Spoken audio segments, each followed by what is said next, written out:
Remember that first 8-day trip that we thought of? Yeah, well that's out of the window. We just came up with a way better plan and we're going to ride way better coasters. Let's get into it. The first park we'll be going to is Fun Spot Atlanta, and really the only reason we're going here is because of Air Force One. This will, after I ride it, for sure be my favorite RMC. The only thing that doesn't look good about it is maybe the quad down, because it might not be my thing, but I'm sure I'll enjoy it. What's even better is that from what I've heard, this park almost gets no crowds, so that we won't have to spend any other money on any fast lanes or anything like that. This park doesn't really have much else besides Air Force One, so that's the reason we're coming there.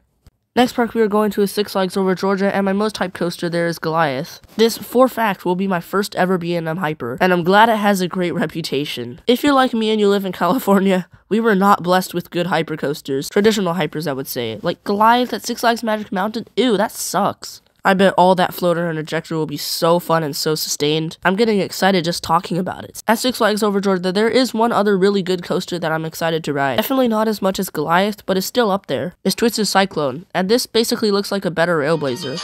The inversions look kinda lame, but all the elements other than that are pretty good. The next park after that is Carowinds, and duh, I'm going to ride a Fury 325. This has a chance to be my favorite roller coaster. We'll get to the other contenders later. When I ride this, it will be the tallest roller coaster I've ridden for a few days.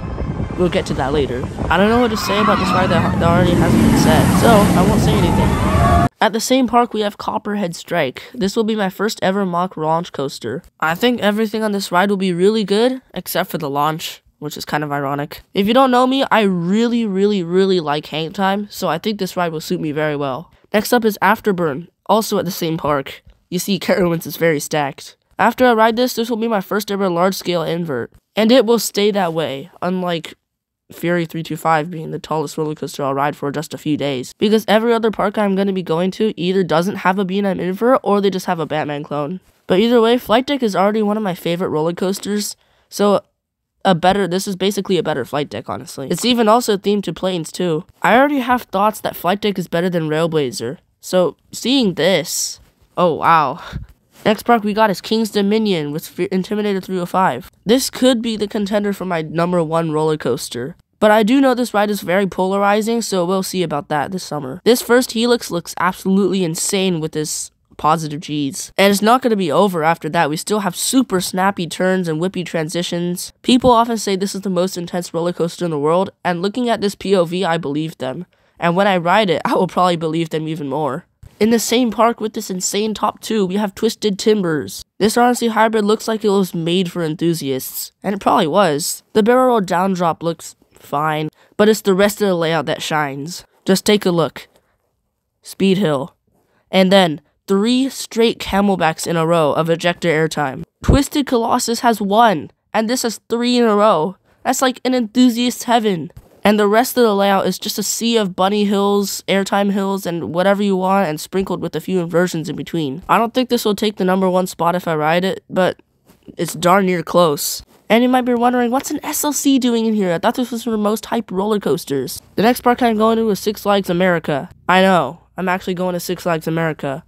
This is mainly just a stop in between King's Dominion and the next park. But I chose Mind Eraser as my most hyped coaster just because I like SLCs. Or at least, I liked Kong at Six Flags Discovery Kingdom. And I want to see if this roller coaster, which has a terrible reputation, can hold up to the same standards as Kong. But I have seen an animation where they put vest restraints on it, so I guess this is getting vest restraints in 2024, and I'll be experiencing that instead. If you might be thinking why I didn't put Superman, it's because it's not that good. It doesn't look that good, honestly.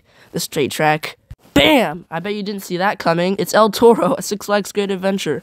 Once again, this could be one of my favorite roller coasters when I ride it. It's either this, Fury 325, Intimidator 305, or Air Force One. Honestly, when I ride them, I still probably won't know how to rank them. But El Toro looks absolutely insane. I can't believe that a wooden coaster can do all of these insane elements with insane forces and everything. Sure, the middle looks kinda dull, but it's only like 2-3 elements and it lasts a few seconds only. And then it gets right back into the action with the Rolling Thunder Hill, which people say is one of the most intense airtime moments in the world. On a wooden coaster! This is definitely one of my most hyped rides on this whole trip. And you know that when we're going to Great Adventure this summer, we are going to ride Kingda Ka. Seriously, why can't the tallest roller coaster in the world be on my most hyped roller coasters list? I got a taste, just a small taste of what this would feel like on Accelerator in Knott's Berry Farm. this is probably going to be 2 times better, honestly. The launch and the top hat look amazing, and even the camelback looks super fun. Even though this probably won't be one of my favorite roller coasters ever, it'll still be up there on the most hype list just for how tall it is. And the last park on this trip is Six Flags New England, and of course my most hyped roller coaster is Superman the Ride. This looks like a steel El Toro, man. This first hill looks like it goes over so fast it looks like El Toro's camelbacks, honestly. I don't really have much else to say, this literally just looks like an airtime machine. And the last coaster we'll be talking about in the same park is Wicked Cyclone. This just looks like Twisted Timbers, but less straight camelbacks and more twisted hills. The third lap around the course looks pretty slow, but that's probably just this POV was recorded 2 years ago, you know? The banking on this coaster is so wild and so over-exaggerated that it's funny. The Outer Banks on this coaster looks hilarious just because of how weird they look. But I think that's all I have to say about it. It's just an older Twisted Timbers, I don't know. So that's all I've got for you today. See you next time.